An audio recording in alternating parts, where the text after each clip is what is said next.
Assalamualaikum warahmatullahi wabarakatuh. Bismillahirrahmanirrahim. Alhamdulillahi rabbil alamin. Lahul hamdu wa lahul fadlu wa lahus tsana'ul hasan. Asyhadu an la ilaha illallah wahdahu la syarika lah. Wa asyhadu anna sayyidana Muhammadan abduhu wa rasuluh. Allahumma salli ala sayyidina Muhammadin tibbil qulubi wa dawaiha wa afiyatil abdani wa shifaiha wa nuril absari wa diyaiha wa qutil arwahi wa ghidhaiha wa ala alihi wa sahbihi wa barik wa sallim, amma ba'du. Saudara-saudara kaum muslimin dimanapun Anda berada, pada kali ini kajian kita seputar gelar Habib dan nasab kaum Sadah Alawiyin alaihimussalam. Mengapa saya membahas masalah ini? Karena banyak permintaan agar saya membahas masalah gelar Habib ini dan nasab kaum Sadah Alawiyin. Jadi begitu. Jadi artinya ini menjawab beberapa pertanyaan. Pertanyaan pertama, ada pertanyaan, apakah gelar Habib itu Islami, gelar yang Islami? Jawabannya, gelar Habib itu jelas gelar yang Islami, sama dengan gelar Kiai, Agus, Lora, Ajengan, Buya, Abu, Tuan Guru, dan lain-lain. Jadi gelar ini sangat Islami. Mengapa ini gelar Islami? Karena gelar tersebut memang tradisi yang berlaku di kalangan umat Islam, bukan di kalangan lain. Itu memang gelar yang menjadi tradisi dalam Islam. Dasarnya mana kalau itu Islami? Di dalam Al-Quran Allah subhanahu wa ta'ala berfirman, khudhil afwa wa'mur bil urfi wa a'rid anil jahilin. Al-A'raf ayat 199. Jadilah engkau pemaaf dan suruhlah orang mengerjakan uruf. Uruf itu artinya tradisi yang baik, serta berpalinglah daripada orang-orang yang bodoh. Ini Al-Quran surah Al-A'raf ayat 199. Jadi di dalam ayat ini ada perintah dari Allah kepada baginda Rasulullah SAW agar menyuruh umatnya mengerjakan tradisi yang baik. Tradisi itu artinya ya kebiasaan yang sudah berlangsung. Nah, ketika membicarakan ayat ini, Al-Imam Asy-Sya'rani radhiyallahu an berkata, Imam Asy-Sya'rani ini ulama terkemuka ya di kalangan ulama Syafi'iyah dan kalangan Sufi. Beliau punya kitab terkenal namanya Al-Mizan Al-Kubra. Juga punya kitab At-Tabaqat Al-Kubra dan kitab-kitab lain dalam tasawuf yang berlaku di kalangan para kiai, guru-guru kita.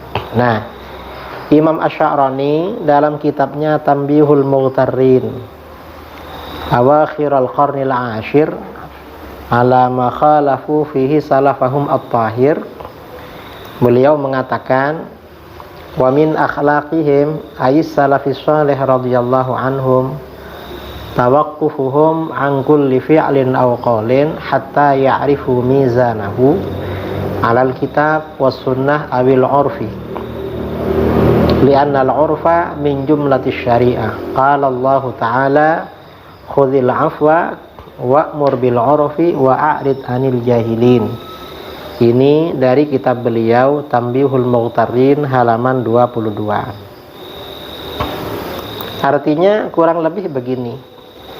Di antara budi pekerti kaum salaf yang soleh radhiyallahu anhum ulama salaf yang soleh ya, adalah berhentinya mereka dari setiap perbuatan atau ucapan. Artinya mereka gak melakukan sesuatu, gak mengucapkan sesuatu sampai mengetahui pertimbangannya menurut Al-Quran dan hadis. Itu menurut Al-Quran bagaimana, menurut hadis bagaimana. Kalau gak ada, atau tradisi, menurut tradisi bagaimana. Nah, mengapa tradisi menjadi pertimbangan? Tadi dikatakan li'annal 'urfa min jumlatis syariat. Karena tradisi termasuk bagian dari syariah. Dasarnya mana? Tradisi termasuk bagian dari syariah. Allah Subhanahu wa ta'ala berfirman dalam Al-Qur'an, "Khudzil 'afwa wa'mur bil 'urfi wa a'rid 'anil jahilin." Jadilah engkau pemaaf dan suruhlah orang mengerjakan uruf, tradisi yang baik, serta berpalinglah daripada orang-orang yang bodoh. Nah, ini tradisi. Artinya panggilan Habib itu tradisi, memang tradisi. Karena sudah menjadi tradisi, berarti menjadi bagian dari syariah, dari Islam. Sama dengan panggilan kiai, panggilan Gus ya bagi anaknya kiai atau lora di daerah Madura. Kalau di Aceh, kiai dipanggil Abu, kalau anaknya dipanggil Abi. Atau misalnya kalau di Sumatera Barat, di Riau dipanggil Buya, kalau di Medan dipanggil Mu'alim, kalau di Indonesia Timur seperti di Sulawesi, di Nusa Tenggara Barat, di Kalimantan Selatan dipanggil Tuan Guru. Itu tradisi yang sangat Islami. Jadi begitu. Nah, di negeri Hadramaut Yaman, gelar Habib ini biasanya disematkan kepada mereka yang memiliki hubungan nasab dengan Sayyid Alwi bin Ubaidillah bin Ahmad bin Isa al-Muhajir ilallah alaihimussalam. Jadi keturunan Sayyid Alwi bin Ubaidillah. Nah, gelar Habib ini menjadi tradisi khusus mereka sejak masa Al-Habib Umar bin Abdurrahman Al-Attas radhiyallahu anhu. Jadi sejak masa Habib Umar Al-Attas tradisi. Karenanya para ulama Alawiyin ya, yang sebelum Habib Umar nggak dipanggil Habib, seperti Syekh Abu Bakar bin Salim. Karena sebelumnya memang tradisi ini belum berkembang. Setelah berkembang baru dipanggil Habib. Ini gelar Habib ya. Ini pertanyaan pertama. Kemudian pertanyaan kedua. Ini ada pertanyaan kedua. Ini bertanya pada saya ya, sebagian netizen tanya, apakah Sadah Alawiyin yang sebagian menyebar di Asia Tenggara dan diberi gelar Habib itu memang keturunan Rasulullah Shallallahu Alaihi Wasallam? Yang Habib yang asli maksudnya ya. Nah, jawabannya iya, mereka memang keturunan Rasulullah Shallallahu Alaihi Wasallam dari jalur Sayyidina Husain bin Ali radhiyallahu anhuma, atau Sayyidina Husain bin Ali alaihi wassalam. Dari jalur itu memang keturunan Rasulullah sallallahu alaihi wasallam. Nah, ada pertanyaan, apa dasarnya bahwa mereka adalah keturunan Rasulullah sallallahu alaihi wasallam? Jawaban kita, para ulama kita seperti Sayyid Murtada Az-Zabidi yang mengarang syarah Ihya Ulumuddin ya. Beliau punya kitab Ithafus Sadah Al-Muttaqin ya. Jadi beliau ini Sayyid Murtada Az-Zabidi, pengarang syarah Ihya yang terkenal sebagai ulama sufi, ahli hadis dan ahli bahasa, juga guru ulama Nusantara Syekh Nawawi Banten, juga pendiri NU Hadratus Syekh Ki Hasyim Asy'ari, juga ulama Nusantara kontemporer yang lahir dan wafat di Mekah Syekh Yasin Al-Fadani. dan lain-lain mengakui kalau mereka memang sadah ahlul bait, memang sayyid memang. Ini misalnya ya, misalnya Sayyid Murtadha Az-Zabidi. Sayyid Murtadha Az-Zabidi ini punya karangan kitab ya. Nah, Sayyid Murtadha Az-Zabidi ini punya karangan kitab Ar-Raudul Jali fi Nasabi Bani Alawi. Jadi dalam kitab khusus ini beliau menjelaskan kalau Alawiyin yang sekarang di Indonesia keluarganya banyak dipanggil Habib, ini memang keturunan Rasulullah Shallallahu Alaihi Wasallam. Dan ini ya cukup bagi kita orang selevel Sayyid Murtadha Az-Zabidi. Syekh Nawawi Banten misalnya dalam syarah Sulam Taufik juga bilang begitu. Atau misalnya ini ya ulama Mekah, ada pasti ya kalau kiai-kiai di Indonesia terutama yang pernah di pesantren tahu kitab yang namanya Is'adur Rafiq wa Bughyatus Shadiq. Ini syarah Sulam Taufik. Nah, di sini Syekh Muhammad bin Salim bin Sa'id Babusail Asy-Syafi'i, ulama Mekah. Dan kitab ini menjadi rujukan yang otoritatif, yang muktabar di kalangan NU. Di sini beliau jelas sekali ketika menyebut pengarang Sulam Taufik, beliau bilang apa? Sayyidi wa sanadi al-Habib Abdullah bin Husain bin Tahir bin Muhammad bin Hashim Ba'alawi qaddasallahu arwahahum. Artinya bagaimana? Is'adur Rafiq ini mengakui kalau ini memang Sayyid pengarang Sulam Taufik. Ini Is'adur Rafiq. Ki Hasyim Asy'ari dalam karangannya juga begitu, mengakui juga. Atau misalnya yang modern ya, yang ulama Indonesia yang lahir dan wafat di Mekah. Misalnya Syekh Nawawi Banten. Ini saya punya himpunan sanad-sanadnya Syekh Nawawi Banten. Nah, di sini di bagian pertama ketika menjelaskan sanad Sahih Bukhari, Syekh Nawawi Banten ini menjelaskan sanadnya, kata beliau, akhbarana al-allam al-muhaddits al-faqih al-mu'ammar Syekh Umar bin Abi Bakar Bajunaid al-Kindi al-Makki. Kemudian Anis Sayyid Ahmad bin Zaini Dahlan wa huwa an syaikhaihi al-mufti as-Sayyid Muhammad bin Husain al-Habasyi al-Makki asy-Syafi'i. Jadi Sayyid Ahmad bin Zaini Dahlan ini berguru kepada Sayyid Muhammad bin Husain al-Habsyi. Dan ini Sayyid Muhammad bin Husain al-Habsyi ini kan ayahnya siapa? Sayyid Ali bin Husain, Sayyid Ali bin Muhammad bin Husain al-Habsyi yang punya Syimtud Durar itu. Dan ini zuriatnya banyak di Indonesia. Nah, ini artinya apa? Syekh Nawawi Banten juga guru beliau dan gurunya lagi Sayyid Ahmad bin Zaini Dahlan ini mengakui kalau al-Habsyi itu keturunan Rasulullah SAW. Nah, kita ini cukup dengan pengakuan mereka. Oh, mereka aja mengakui, masa kita agak mengakui?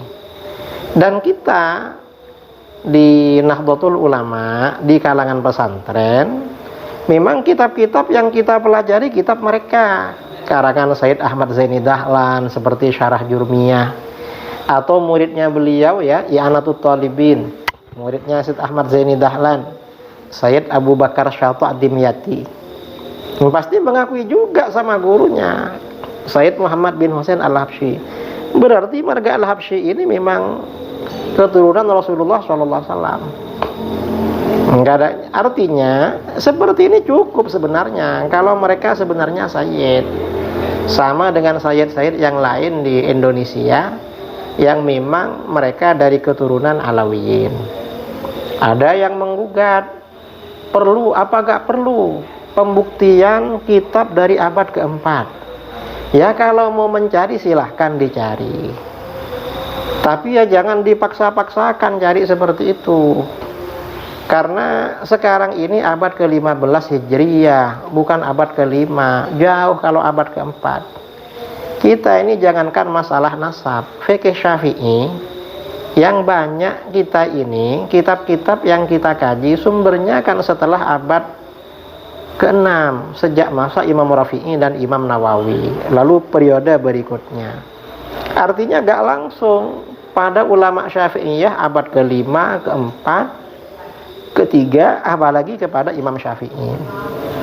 Bahkan sebagian pendapat Imam Syafi'i itu kita jumpai di kitab-kitab ulama abad ke-7, dan kita percaya sama itu, kita gak menggugat.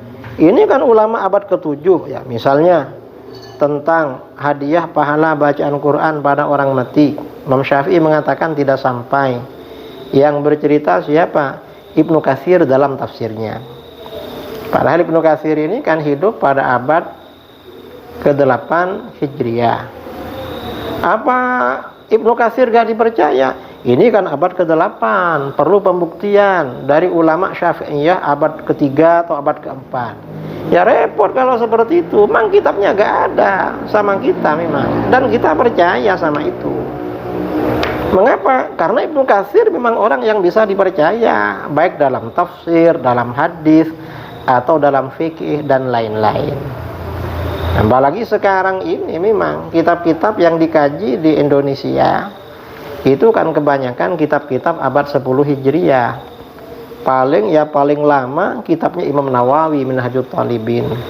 Tapi syarah-syarah kitab Minhaj itu rata-rata yang dikaji kan syarah-syarah yang ditulis pada abad ke-9 dan ke-10, seperti Syarah Mahalli, kemudian yang abad ke-10 seperti Tufahnya Imam Ibnu Hajar, Mughniul Muhtaj, Syekh Khatib Asy-Syirbini, kemudian Nihayatul Muhtaj dan lain sebagainya.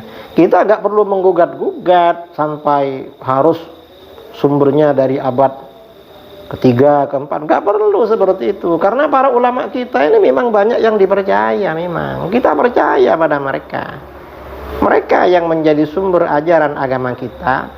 Maka informasi yang lain juga kita percaya, termasuk tentang masalah nasab.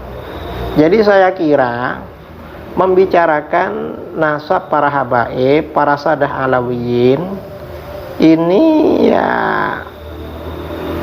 kalau pembicaraan untuk menyaksikan mereka ini buang-buang waktu.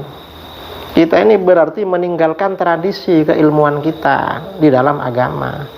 Tradisi keilmuan kita di dalam agama memang percaya sama guru-guru kita, para ulama yang menjadi sanad keilmuan pada kita, seperti Syekh Yasin Al-Fadani, Hadratus Syekh Ki Hasyim Asy'ari, Syekh Nawawi Banten, kemudian Syekh Murtadha Az-Zabidi dan ulama-ulama yang lain. Nah, saya kira ini tanggapan saya terhadap permintaan sebagian netizen ya, baik melalui komentar di YouTube maupun yang beberapa orang sempat kirim-kirim WA pada saya. Ya sebenarnya kalau dilacak di kitab-kitab nasab ya ada juga sebenarnya. Tapi kalau seperti itu kita ini seakan-akan gak percaya sama guru-guru kita, ulama kita. Ini bahaya saudara. Kalau kita ini kurang percaya kepada Syekh Nawawi Banten, Ki Hasyim Asy'ari, Syekh Yasin, Syekh Murtadha, ini bisa kita akan percaya sama berkah. Jangan-jangan nanti kita agak berkah ilmunya. Kalau bagi kita agak berkah, gimana bagi generasi yang akan datang? Ini yang perlu kita jaga. Sekian, mudah-mudahan bermanfaat. Allahu a'lam bishawab. Assalamualaikum warahmatullahi wabarakatuh.